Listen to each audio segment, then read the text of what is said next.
Hello, and well, for a second time, which you probably haven't seen, but the StreamYard let us down. So we did go live at 12 o'clock as promised, and now I've had to delete the stream and start again. So welcome to The Wise Why, a one-off special where I'm joined by Genevieve Solway, who is fantastic, genuinely, and I don't really like using that word, but absolutely brilliant. I was introduced to her by Lynn Woodgates, who's a really dear friend of mine, and we have a huge amount in common. And I'm really excited to talk about why actors make great employees. So many times actors are just shoved to the side and described as, oh, you can learn lines, you might be able to do a pirouette, and you might be able to sing a song, and you might just entertain people. But what actors actually do is, wow, that's over to Genevieve. So Genevieve, the floor is yours. Please introduce yourself to everybody, and let's hope we don't get technical issues. I'm sure we'll be fine. Thank you very much for inviting me, Kirsty. This is a privilege to meet a like-minded combination, person in the corporate world, because there's very few actors who have the business side of their brain as well as the creative. And I worked out early on after going to drama school. I went to Whopper in Perth. And you will hear from my accent, I'm originally from Australia. So I trained at Whopper with Hugh Jackman, nicest man in the industry, by the way. And I learned very early on that the skills you learned at drama school are those that you can easily apply to the corporate world. And they're the sorts of skills that are very human driven. So they're things like listening well on agenda, enabling, influencing, even though you may not have a title, reading a room, diffusing, negotiating complex situations or negotiations in corporate organizations. And those two worlds actually work really well together. And they're the USP when I think you sit in a corporate boardroom, whether it's, for me, Google or BP or 2 Olympic Games, I've deployed my acting skills alongside my corporate skills. It's so unbelievable how many times I am, and this is what really gets me, when people see actor on my CV, they immediately think, oh, no. But actually, I'm resilient. I know how to work to a deadline. I know damn well how to pivot because things go wrong. And this is what people don't realize in the world of theatre and also TV. You're getting your script sometimes just as you're about to go and do the scene. I'm sure that's happened to you many a time. Yes. You're just about to go on to film the scene and say, I don't know, Marnie was whatever it was, and suddenly you're given a rewrite and you've got 30 seconds to learn that scene and go and deliver it. I'm sure that happened to you at Home and Away. And that pivoting, that being able to think instantly, not drop anything. A backcloth drops in the middle of a panto, and it has happened. You've got to continue on, ripping a costume as you go on stage. You can't sit there and burst into tears. The audience is there. So I don't know about you, but of course, we're natural salespeople. Yes, definitely. I think the other thing is that when you have a really strong veneer, you don't take things personally. And often, to your examples where things go wrong, whether it's a corporate world or the creative world, you've just got to really switch 180, 360, whatever is needed to make it work, because other people are relying on you, whether it's the cast who's standing on the stage thinking, okay, the prop is just broken, it's a gun, and we're right in the middle of a checkoff, how are we going to make a gun go bang when there is no gun and it's broken? All this, it's this sort of immediate ability. And yes, we're not talking about multi-million-dollar, budgets that you are in the corporate world. You've just ramped up the complexity and the tension when you are in the corporate world, but you're using the same skills. And I think, often when people look at actor, they think you're unreliable, to your point, lightweight, can't, deal with, personal insult about what has been done or not done, or how they handled a situation. And it's actually the opposite. You're probably the best person to throw in the deep end when things aren't working and when they've got a problem, with an independent eye on how to address that challenge. And that, to me, is why I get employed. It's someone, a large organization, coming to me and saying, we've got this problem, this challenge. We haven't been able to sort it out ourselves. Can you come in, because I know you've worked at Google or Goldman Sachs or whatever it is, and give us an understanding of how we might tackle this, because it's 27 countries we need to deal with this problem. Can you come and help us as an independent view? Love those challenges. But that's the thing, isn't it? We get the human, and this is what people sometimes forget about actors. We've spent our lives studying human nature. You know, we're studying people, but the listening is really important, because even this podcast I use on active listening. And just to make you laugh, Hugh Jackman, when he was doing Carousel, I got knocked out because I decided to go and work backstage. I got knocked out by a scene wait, and he came and checked on me. You're right, he's a really nice guy. Nice man of business. That's the thing, isn't it? We're taught to listen. We're taught to explore subtext. So, and I do this a lot, and I'm sure you do as well, where what do they really mean when they're saying that? Yes, or it's the sort of things that you'll learn, I think, in a bad way sometimes. I've had several moments, aha moments, if you want to call it that. I was lucky I got placed in China, in Beijing, and it was my first offshore posting. And, you know, I was the only foreigner where I was based. You know, there was no one else in the factory. So for the first 2 weeks, they thought I was a spy. And I brought my preconceived ideas of how business is done. So I'd sat in these meetings with the suppliers and had this beautifully prepared preamble. Hi, welcome. It's so nice of you to spend time with us. We really value your company and the services that you provide to us. This is our trajectory for the next 5 years. And literally at the end of my preamble, silence. Literally, it was like tumbleweed. And I literally completely misunderstood how business is done because I brought my own preconceived ideas. And what I should have done was remember back to my acting teacher, which is really around listen first, understand, then come up with a plan. And put it this way, I never did that again. And I learned very early on about cultural mishaps like that. Wow, that was a wow moment. That was within my first 2 weeks, and I've never done it again. But culturally, so this is really interesting, because I talk about culture a lot, cross cultures. Right now we're cross cultures. I'm married in a cross culture relationship because my husband's from Holland. Now people always go, oh, the Dutch are the same as the English. No, they're not. They're completely different. And you know, I worked in the Korean companies. You know, I worked for the Taiwanese with D-Link. I worked for the Koreans with Samsung and then Hanwha. And you know, that respect, taking a business card, understanding that you take it with two hands, you don't take it with one, because it's one is insulting. Now that's the acting training that taught me to go off and do the research. I remember before I started how not to cause offence, to ensure that I didn't, you know, Bob, I love Bob. Bob Huang used to sit in meetings with his flip-flops off. Sorry, Bob, I'm gonna bust you here. Yes, it's all out now, Bob. You've been out. And when it first happened, we were all like, "Whoa!" Us English people were like, "Wow!" Yes, but culturally, that was totally and utterly okay. There was nothing wrong with that, and it was understanding that complexity of the culture. I'm sure you've come across that as well, what you did in China. Yes, and the reality is that business is actually done in the karaoke bar 5 hours later on the tables with as much drink as possible, and everyone has to sing, but that's their way of connecting, not my silly 5-minute preamble of this is how we do business, you know. And I think that's the skill that somebody else who may not have that they might feel incredibly embarrassed and then not apologize. And I thought the best thing for me to do is to literally go back to the supplier and say, I am dreadfully sorry. If it's okay with you, I will pay for the first couple of rounds at the karaoke bar tonight. And that was it. I was in, and you know. That's the thing, right? We're taught, this is another thing that actors are taught. We are taught to own our mistakes. Yes.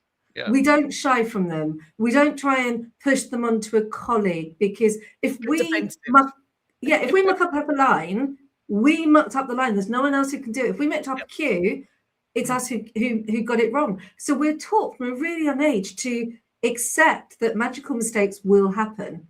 Yeah. You know, I'm sure put up your hand, apologize, and move on, because people are much more willing. If you become defensive or angry or frustrating or deflective and say it's their problem or no one told me or any of those things, the best way, and to this day, I always was very adamant when you're building teams from scratch, especially, I noticed in China is that most of the women, the young girls, were only ever promised secretarial roles. They never had the opportunity to go up and have a managerial. I thought, I'm not having any of this. So I made it my mission to seek out the diamonds in the rough, as I call them, those people who I thought were incredibly bright and intuitive and intelligent, and I would take them aside and I would grow them. And literally within 4 years, one of them became the head of procurement in China. And I thought, see, that's a gift that pays it forward. It's not about me and what I can get out of these roles. I think at this time in my career, it's actually about that pay it forward moment. What can you do to the next generation? I genuinely love that. So obviously, a lot of people now know that I'm deciding to look for a full-time job, and I want to do that mentoring. I've been doing it for the last 6 years. I've been mentoring my clients. I get them over the hurdle. I get them to find their confidence. All of those things, which are all the skills that I was taught at Arts Ed. There's nothing wrong here. Yep. Arts, yeah, you taught me well. And I'm just going to do a quick shout out to Jackie Bristow because she died this week. Jackie, without you, I wouldn't be the person I am today. 100 sit-ups was probably a bit excessive, but we loved you. Trust me. Just about the core strength. I'll tell you what, if anybody, talk about teamwork, teamwork, that's a good segue there. Teamwork, if anybody put their feet down in the middle of the stomach exercises, we had to start them again. Yes. Nobody put their feet down. Yep. Shouldn't laugh at that, but it is funny though. There's something about the physical as well as the mental connection as an actor, which in the corporate world you'll never have, because it is all about your intellect and what you bring to the table. But if you don't have the thing about your body is it never lies as an actor. If you aren't inhabiting the role, you could tell by watching someone's feet if they really are, and some of the best actors on the screen, if you go and watch them, the skills that they deploy, something simple like how you watch an actor when you've got a close-up of over someone's shoulder. The best actors don't shift their eye from side to side because that gives the audience an impression of being unreliable or lying. Whereas what you're taught at drama school is you focus on the eye that's closest to the camera, and this is Michael Caine to a T, to be honest with you. Yeah, it is. I was just thinking the eye closest to the camera, and you keep that connection to the eye throughout the conversation, whether you're speaking, listening, whatever. And it's that skill set, if you bring into the corporate, it completely changes or disarms someone who's either, feeling affronted, or it's just amazing little simple gifts like that from drama school that you deploy. Brilliant. But choices, that takes me on to choices, because Michael Caine, choose your eye. It takes me on to choices because one thing we are is, I know we're a hybrid. You and I, we've done the corporate, we've done the acting, we've done the theatre, we've got that discipline, and then we've gone into the corporate. And currently, I run my own business, and it makes us really focused. But we have to make choices, and we also have to be decisive, because particularly actors today. So the new world of filming your advert. I mean, that is where I started filming your audition. That's actually how I started my business. I was helping actors go on camera.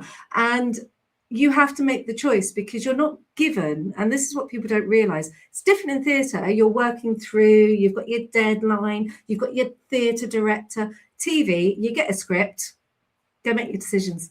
Turn up, deliver it.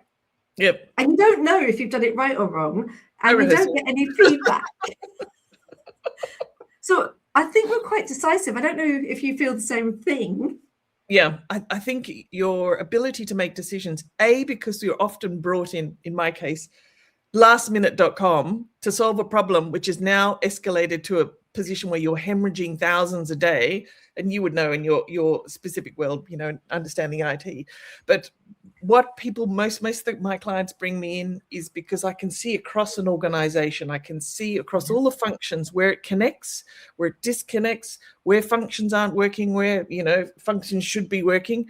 I come up with a plan. I collaborate across the functions and say, this is what we're going to do as a plan. Are we all in agreement?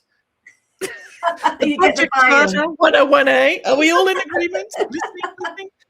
And then reading the people in the room who are either going to be your obstacles, people who they might say yes in the room, but you've clocked them early and you worked out, I'm going to have to spend a little bit more white glove with John or Tina or whatever it is. Those who are your complete supporters, early adopters, love the idea, will be your champions. So you create an audience among using your acting skills, reading the room to work out how you're successfully going to launch with your quick decisions, to make sure that the project is gonna hit on time and on budget. Because in my world of procurement, it's all about the money. How much money are you going to save me? Show me the money. Show me the money. True. Honestly, everything you just said that I can remember, because I won't call them out, but I've been called Marmite. I've been patted on the head. I look slightly younger than I don't now, but in my 30s, I looked younger than I was. And so I got patted down a lot, or good girl, you're doing really well. And did you tell people you were an actor when you worked in the corporate world? I never told people from day one. I let them discover, and then they would suddenly, oh, we've looked you up. We worked at, you were on Home and Away or something. And that has been my approach. No, I don't tell people anymore. So I don't anymore. That's really interesting. I don't anymore. Obviously, I run the company, so it's there. It's easy to find. But I don't go out and go, At the same time, I do think it's given me an amazing strength. What you were talking about, it's not just the resilience or the choices. It's the active listening. It's the understanding. It's the humanity. The empathy. I think that's a really important one we haven't touched on, is the empathy. Because somebody comes in and everyone's told, leave your emotions at the door, or we are in England. The problem with that is you can't always shift them. We're human beings. So sometimes you do get skivvy away into the toilet, run away and get somebody into that zone. And that's something that we're really good at doing. And we're really good at doing it because we know we have to get on stage, and you could be having a wobble and you've got to get out. And I'm sure you've had wobbles in the acting career that you've then found. So I use a thing called AIM, which is acknowledge, identify, and move on. It's based off Adult Child Together, which is an amazing technique, which is the same idea of putting your own gas mask on. But acknowledging, identify, and move on is something that I've used. I don't know if it comes from acting. I've always wondered if it is an acting technique that goes right the way back to my childhood. I don't know if you've ever come across anything like that. I think it depends on whether you're a traditionalist in you're a method actor, but I'm very much a Stanislavski. What if it keeps you safe from a physical and a mental point of view, because you're diving into a role which isn't really either a stretch from you or is a very dark place. You need to get out of there once you finish the role and be a human being, half an hour later. Method acting, I think Daniel Day-Lewis is the profligate of that method, and it works for him, and that's great. But for me, I like the Stanislavski, and so I use that when I'm sitting in a meeting room and going, why is the T&E person over there, the finance person, not happy? What if I could do this for them? Would that make them happy? If I was sitting in their shoes, why are they angry? Why would what I'm suggesting really annoy them? And the what if you apply it to every person, the connection in the room is a perfect example, because there's no difference to that than sitting on the stage and saying, I'm in Three Sisters. Why is Masha in mourning for her life? But this is brilliant. So I swear by Stanislavski technique in business. And this is where I get to be a little bit cheeky, because, it's Simon Sinek, Tony Robbins. You're not unique. Sorry, Stanislavski, 1700s. Not being funny. Yeah. Awkward. But look at their 7 questions. And it's not, because I use, and you'll see everywhere I go, I talk about Stanislavski's 7 questions, and I've created it for where you can use it for selling online, for social media, where you can use it in business, so you can use it for negotiating, where you can use it, as you just described, for reading the room, because that is what is going on all the time in my head. Why are you thinking? What do you do? What do we need to get to where we need to go? So I'm with you all the way. There's a collective end game in any situation, whether you're buying a house yourself on a personal level or you're negotiating $1 million contract. There's an end game, And there'll always be two sides. It's the person selling the house who wants to get as much as they can. You want, as the buyer, to get as much off the house. And if you're negotiating the deal, the supplier wants to get as much back so they can tick their book at the end of the month and say, yay, I got my sales quota. You as the procurement person going, yeah, I got some great savings. But half of it, I think, is win-win, I think, is a bit of a naff expression these days. And now with AI really changing the entertainment business as well, the corporate world, there's going to be a lot of change in the way and the importance of what we're talking about here, which is the human skills. They are going to become more and more important, to the point of, they're bringing in consultants teaching people how to be more empathetic. That just seems completely bonkers to me. But, it is what it is. But, maybe that's where the actors, with their dual personality of the corporate and the acting world, can really come into their own. I think AI is, I use it all the time, and I won't hide away from it. I've even written about it to help my dad navigate the probate and all the stuff since Mum died. So Mum died early December. Right. The amount of letters I've had to write for my dad, and I don't have the time to sit and write all these beautiful letters, but I do have the time to chuck it into Gemini or ChatGPT or Claude, whichever one you're using, and just go spit it out for me and turn that into a letter that I can then edit. I'm going to use that word, everybody, edit, just because people forget, but edit that post or that letter. And then I've got the human, because AI, without being funny, it doesn't do human.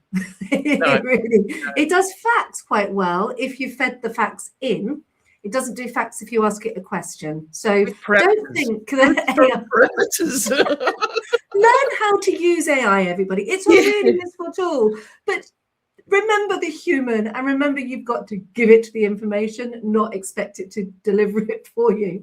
But it is interesting, because I do think AI is going to change the workplace.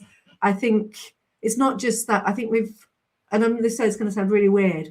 I think we've almost, in some cases, become so careful about what we do and what we say, that we're so clipped sometimes because we're so worried about offending someone, that we've almost forgotten that we are human at the end of the day. And we've all got to be culturally aware. We've all got to be respectful. We've also got to remember we are human. Yeah. Everyone has a different point of view, and it's guided by their parents, how they were brought up, what country they were born in, educated, all of those things. It's all of the dimensions that shape who they are and their experiences in life, etc., etc. But for the grace of God, you and I could be in each other's shoes and have led very different lives. But do you know what I mean? But I think AI was interesting. I sort of we are the same. I read that Netflix spent $255 billion on content.